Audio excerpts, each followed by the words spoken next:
It wasn't looking good, but me and the taxi driver had a good bit of fun on the way in. It was dangerous today, very dangerous. You know who else got iced? Thomas Frank. Oh, well. Harsh. Should we lead into that then? So I know before we get into that, I didn't realize that it iced. I walked out, like, I hit the full, like, whoop, whoop, whoop, whoop. I caught myself, but, like, it was like some cartoon stuff. My arms were flailing. It felt like I was up there for 30 seconds just flailing. I kept myself from falling, but, bro. Has anybody else just had enough? I'm tired of it. I've been here for 4 months. I'm tired of it. I am yet to be warm since I've been here. Yeah, and it's not going to get warm anytime soon. It's mad brick. Mad brick. Mad brick. Okay. This man moves to Brooklyn for what? Where are you, Queens? You've been here for like 5 months. Well, Nico led into it. Thomas Frank iced out. He was sacked by Tottenham Hotspur as their manager after just 8 months in charge. He leaves the club sitting 16th right now and winless in their last 8 Premier League matches. So let's take a look at how the past couple months have played out for him. In terms of representing the philosophy of the club, Daniel Levy was the person who represented Tottenham Hotspur Football Club. Are you surprised that now he goes? Daniel Levy as a sort of part owner come chairman, it really was sort of his fiefdom, the ownership of taking control of this. What they're trying to do here is win more and win more often. I think Thomas Frank is a real upgrade. If you look at what he's done establishing Brentford, fans will be worried about losing is the charisma. There's no one that charms me more in press conferences than Thomas Frank. What makes you so sure that he's going to be the right guy for this job? This has always been the one, and it always will be the one. To beat them is a requirement. As Caicedo wins it back for Chelsea, and it's put in by João Pedro. Spurs could not keep hold of the ball. I think it shows a lack of respect. I think when the manager's talking, you have to still acknowledge him. Vicario in a tangle, and West Ham through Wilson. How difficult is it to hear the whole South Stand kind of singing you're getting sacked in the morning? Yeah, of course, probably have had better times. It's probably not the best time, of course.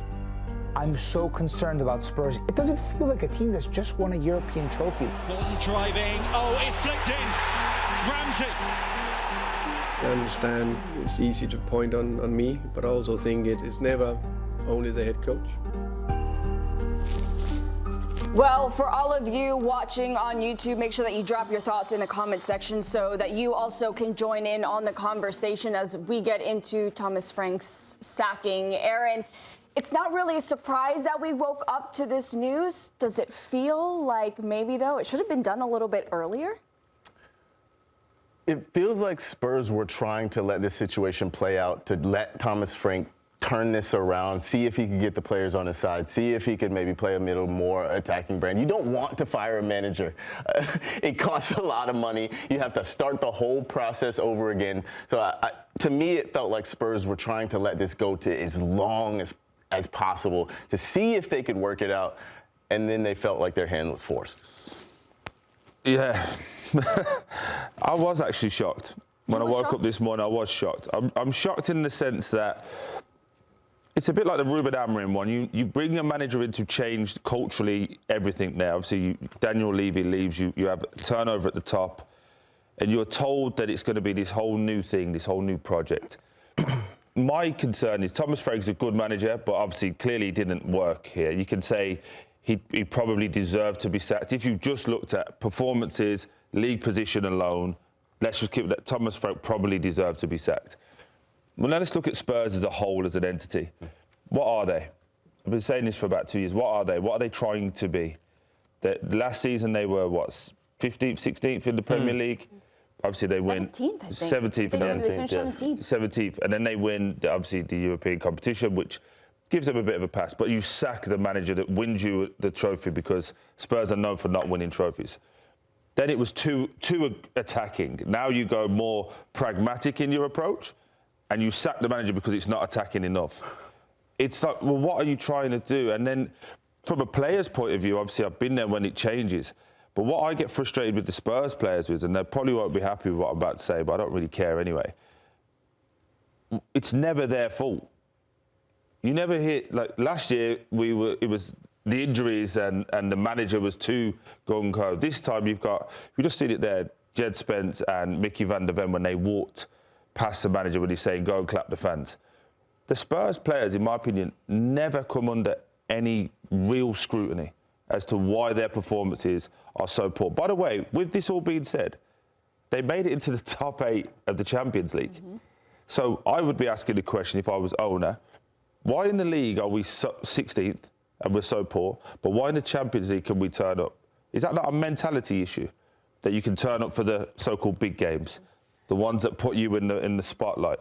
And as an owner, I'd be questioning a lot of these players now. And you know, your captain in Romero got sent off again. Who? If I ask you a question now, if I asked it to everybody, who's the player now that the next manager, whoever the next manager is, can build that team around? Who can rely on? And not only that, I don't think they have a strong leadership group. 100%. Yeah. Right? 100%. That's a problem, I think, within the players, but that's also a problem from the board. Who's signing these players?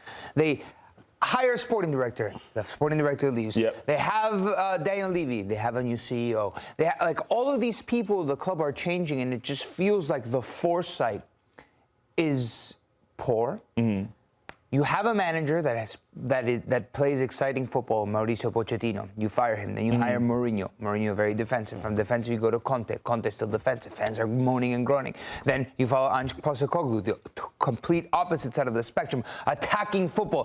First 6 months, got it right, and then it just kind of fell apart because it felt unsustainable. And then you go back to somebody else who doesn't play pretty football. So where's the consistency in your hires and what you want to get out of the team, in your model of signing players, of hiring managers?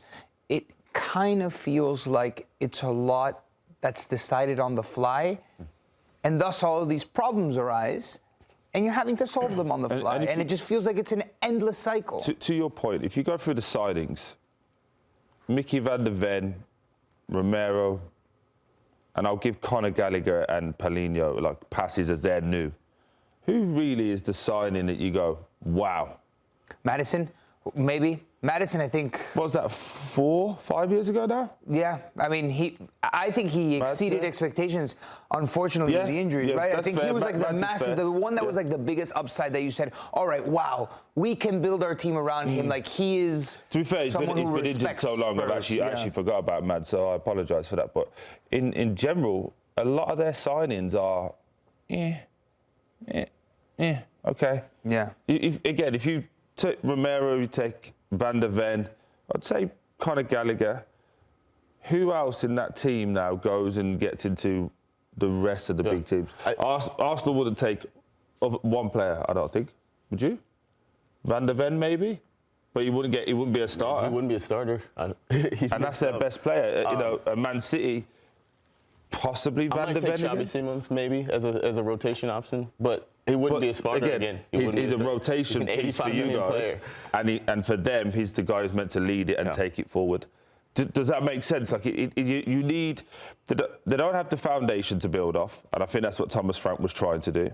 The players and the system in terms of what keeps happening is, oh, it's the manager's fault, change the manager. Oh, it's Daniel Levy's fault. Now you've removed those. You've only got one consistent that you're allowed to question now, which is the players.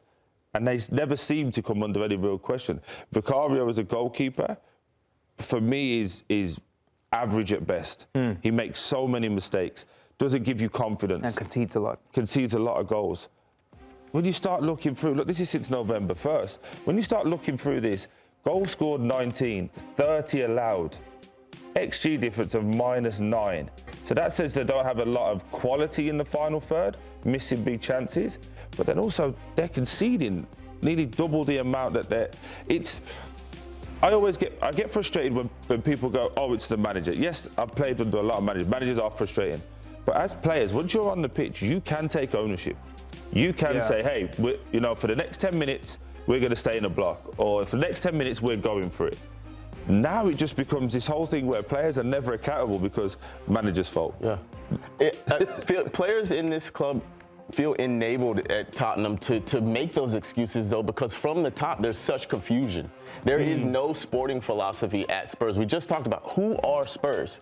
Do they want to be a club that signs young players, develops and then sells them, and gets to Europe every year because they have young, exciting players? Do they want to sign older players who are established and kind of push on that way? Do they want to be a defensive side? Do they want to be a counter-attacking side? Do they want to be an attacking side? And it's so scattershot every single season. We see players come in that fit something. Conor Gallagher fits something. Xavi Simons fits something, but it's a nebulous something. What is the something that Spurs want to be? And every single manager changes, flip-flops back and forth. You know the sad part about it all? You go back to like Mauricio Pochettino, Harry Redknapp.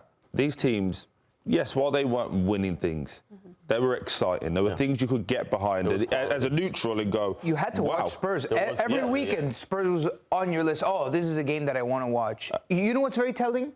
They changed over from Ange to Thomas Frank, and it hasn't gotten better. If you told me it improved after Ange, all right, Ange was clearly the problem. But a lot of these same players, and they're a relegation candidate. I'm not saying they're getting relegated, but they're a relegation candidate, and you can't argue otherwise, right? So you go from this longing for Mauricio Pochettino from the good old days, right? Which are like, that's the most recent example of when Spurs were at their height. And Champions League final. Right. You can't really, you haven't been able to build towards that, and especially there was also no vision past Harry Kane and Son. You lose these two pillars. I'll even go further. Moussa Dembele, they have not replaced him. If you ask any Premier League player about who were some of the best players they've ever faced against, Moussa Dembele will inevitably continue to come up on that list. And Moussa Dembele, for me, is such an epitome of what Spurs was for a long time. Incredible player. They didn't win a lot of trophies, but every single time every single time Arsenal came up against Moussa Dembele, I would sit there and be like, this guy is trouble. Spurs were trouble for a long time. They didn't necessarily win the trophies, but they were competing. They were competing for top 5, top 4. What are they now?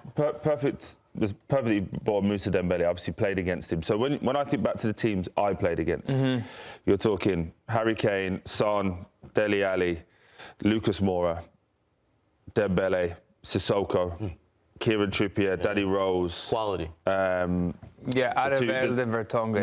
Hugo Lloris. And then Hugo Lloris.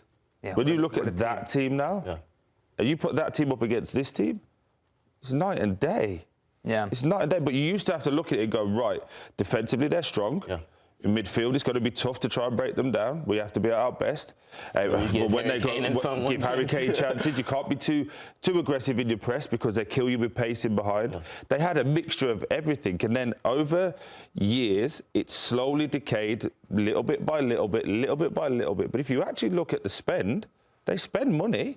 That's why I keep saying, you've got it wrong for so long. How are you now in this position? And I just want it clear, like, I think Spurs is a fantastic football institute. When I grew up watching Darren Anderton, Teddy Sheringham, Jurgen Klinsmann, these types of teams. Oscar Dealers back in the day when you were a little kid. A lot. That's more Jeff's age.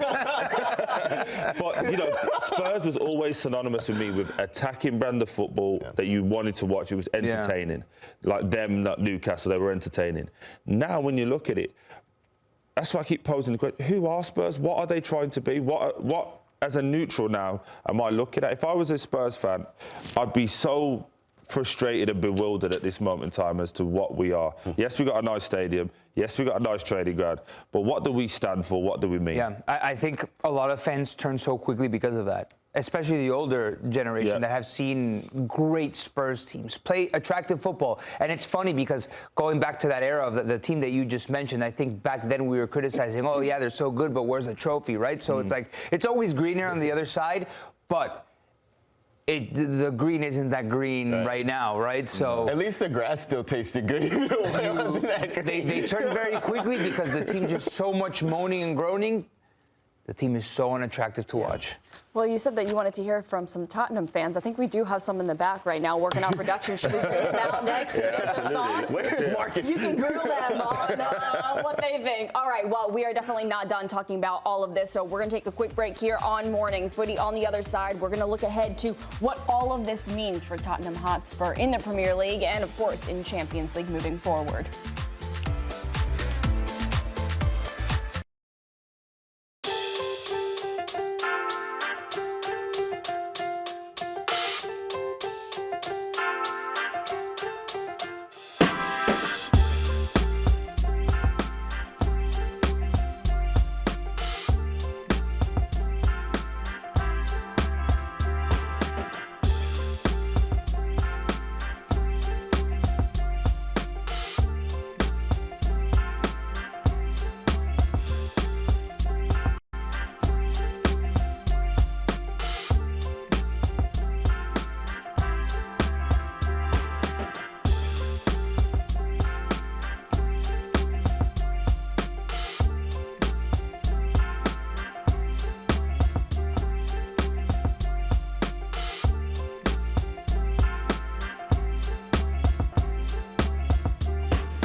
At the start of every year, I find myself wondering again, constantly questioning life's mysteries. Could I make it in the UFC octagon? When Jeff Probst asks survivors, ready? Do they ever want to say no? Has Dexter ever considered meditation? Will Beth and Rip make it last on the new series Dutton Ranch? If not, Rip, call me. Stream new series and returning favorites, plus huge events. It's going to be the biggest year yet. Welcome to the Running Man. The rules are simple. Survive 30 days. But the entire nation is hunting you down. The grand prize, $1 billion! Win this game. Change your family's life forever. Hunt him down! People will sell you out in a heartbeat. What is happening? Welcome to the Running Man. I'm back. I'm really back. Why am I here? I'm not dead, right? Disruption on this campus will not be tolerated. If I look crazy, it's because that's how I feel. I don't know how to live in two worlds. There are others. But they're not like us. We need to get out of here now. Open your eyes. Paramount Plus has a mountain of movies. Wow. New movies. Timeless movies. Guys who are running out of time movies. So get in on the latest blockbusters. Trust me. And we live the moments that get you every time. And that's all I have to say about that. A mountain of movies, now streaming on Paramount Plus.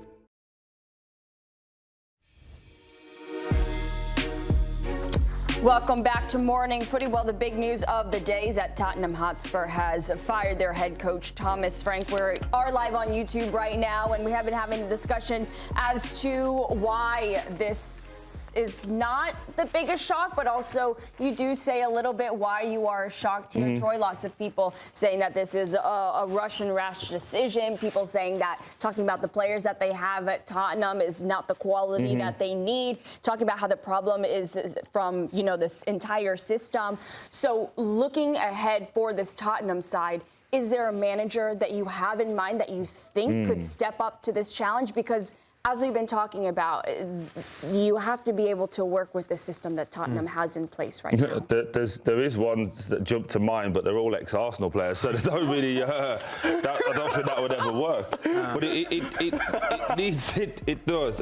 John Heitinga would be a no-no for me. No, John Heitinga failed at Ajax. Yeah, Ajax bad. this season, No, but he went in to help. So for me, that's a definite no-no. I think De Zerbi obviously just left Marseille, I think that's a crazy one as well, just for his character type. Especially with how much he demands from the board. Like, he's and very volatile. Very, like, that's not what you... Look at what happened with Conte, like the flaming out of Conte at Spurs. Like, do you want another iteration of that? You can't have a manager who demands too much because he'll get frustrated. No, the manager that I think they should hire now is not on this list. Ooh. His name is interim manager. And then in the summer, you figure out who you hire from this list. Interim manager's name is on this list. It's Ryan Mason. No, that's always interim manager. I actually think, do you know what? The one I would love to see get it is Robbie Keane. He's doing a fantastic job out in Greece, no? Hungary. Hungary, apologies. He did a fantastic job out there. I think also from a personal point of view, I'd love to see Marco Silva get a job like this, but I think when you've just had the hire of Thomas Frank from a similar club, like, would you go down that route? But if you want to have a full change and shift in attacking focus, Oliver Glasner's interesting. Yeah. Especially at the end of the season now that you say go interim, get to the end of the season, and then have an Oliver Glasner. They have a lot of pieces. It just needs somebody to try and pull it together. But my I don't know who this person is. Maybe it's a Diego Simeone type, somebody that you have to trust, you give the whole building to. And that's where I think it's a worry. Robbie Keane, in that sense, understands what Spurs is. Yep. And when we just spoke about this team being devoid of leadership, like, your captain is getting red cards here and there, being suspended, talking out against the board. Romero is a leader in certain aspects, but in certain aspects he can also be a detriment. So I think you need a couple of people in that dressing room, including the manager, that will fight for Spurs. Yeah. That will really respect this emblem going forward. And I do think Keane is one of those guys, but again, it's like, are you going to go get somebody from the Hungarian top flight? Like, he's been doing really, really well with Ferencváros. How does that translate into the Premier League? Before we even talk about a manager, you got to go up. Sporting director. What is their sporting direction? Even if you hire a manager and you can't supply him with the sorts of players that he needs, that the club needs overall, a really, really difficult job for a sporting director to be able to sign players that the current manager wants, but also can survive that manager if this manager doesn't work out. And Spurs sporting director has been really good. Do you know what I think Spurs need to do? And they're going to hate this part. I understand. I already know social media are going to clip this and put it out. They need to take a little leaf out of Arsenal sports. And what I mean by that... This is Thomas Frank's part. You keep mentioning... But watch what I say. Watch what I mean by this. And Man City to this. They need to make a clear decision now with one or two bigger of their leaders, whether it be a Romero, let's just use him as an example. You said he spoke out against the board, but he's clearly one of their best players. Where they go, you're gone. You're out, you sell him. Aubameyang type decision? Yeah. A Aguero type decision, a Joe Hart type decision, where you go, you don't fit to what we want. We're going to have to move on to set a precedent for everybody else. The thing is that I don't know what they want. No, I agree. Right? But they need to make that decision, though, Nico. Foremost. Yeah, just to regain some power back as a club, as an ownership, because at the moment, as again, not to make this about Romero, because I actually think he's a very good football player, but he's your captain, he's your leader. Start of the season, he said he wanted to go to Atletico Madrid. That didn't play out. He then spoke out about the board. Yeah. He's now being sent off more than normal. You have to make a decision because that's your leader. That's your point of reference between pitch and stadium. And so the rest of the fan base look to their captain to say, how do we get through this? And I just worry. I really do worry. I don't think they're going to get relegated. I think they have enough quality within there. And normally you get that new manager bounce. We're seeing that with Carrick. We're seeing it everywhere. But I do worry if they don't have some form of direction. When you start trending towards the bottom of the league, there's only one thing that happens. You get relegated eventually. Look at Wolves. I know Spurs and Wolves are in completely different classes, but Wolves have been down there for 4, 5, 6 years. Now they're getting relegated. I do worry. 39 points to stay up. I mean, how much do you worry? How do they get to there? The state that they're in right now, nearly being relegated, they're very close to it. How much does that affect the type of manager that they're able to get, the name that they're able to get? I think if you stay safe. Yeah. Look, do you know what will probably happen that's not on there? I've just thought about it. They'll go get a Harry Redknapp. They'll go ask Harry Redknapp to come back, similar to what Celtic have done at Martin O'Neill. Somebody that's been there, had a had a good time there. He's beloved by fans. For right now. For right now, interim. Yeah. Just at the end of the season. Someone like Harry Redknapp way, he comes in, he makes everyone feel good. Very basic in terms of what they need to do and deliver. It just makes people feel good again. But it's sad that we're even having this conversation about England, one of England's top 6 teams. It's frightening that this is the conversation. Well, same energy. There's a certain former Spurs manager that becomes available in the summer after the World Cup. Poch? Yeah. You know, like there's Would he go back? Can they hope? I think he would. The way he's talking. I think there's this incredible love story between Spurs and Poch, and the other way around, Poch with Spurs as well. And it feels like the story's not over, right? It feels like there's he was so close to glory. Apple, yeah. So close to glory. Had Spurs playing at their best that we've ever seen them in the last, 20, 30 years? Let's go to let's play your Poch, right? I'll give you your Pochettino. Yeah. You look at the team you had when you left, right? And you look at this team now. Do you look at that and go, I can make that team better than what I had before, or not? I think I have enough authority as a figure within Spurs to go into that club and say, this is what's going to happen.